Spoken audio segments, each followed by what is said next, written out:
আজকে তোষকের মধ্যে কয় কেজি সোনা দিতেছে? আজকে তোষকের মধ্যে কয় কেজি সোনা কও কতটা? একটু চার কিছু কেজি 4 কেজি সোনা দিতেছে। হ্যালো বন্ধুগণ, আমরা জানি যে 25শে ডিসেম্বর আজকে হচ্ছে বড়দিন মানে ক্রিসমাস ডে। তো আরেকটি কি আছে জানো তোমরা?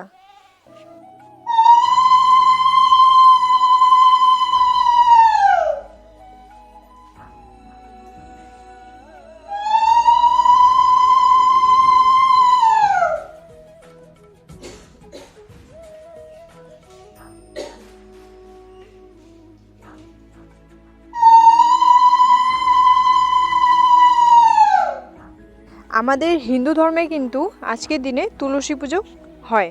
তো অন্যদিকে ওরা ক্রিসমাস ডে পালন করবে, আমরা হিন্দুরা তুলসী পুজো করব। তো বাড়ির পুজোটা আগে সারছি, কারণ আজকে হচ্ছে বৃহস্পতিবার। বৃহস্পতিবারে আমাদের লক্ষ্মীর ঘট বসানো হয়, তো তার জন্য আগে কিন্তু ঘরটা বসিয়ে নিলাম সুন্দর করে। তারপরেই চলে গেলাম আমাদের তুলসী ঠাকুরকে পুজো দিয়ে দেওয়ার জন্য। তো বন্ধুরা, তোমরা কে কে পুজো করছো অবশ্যই সকলে একটা কমেন্ট রেখে যেও। আর সবাই বলো জয় শ্রীরাম।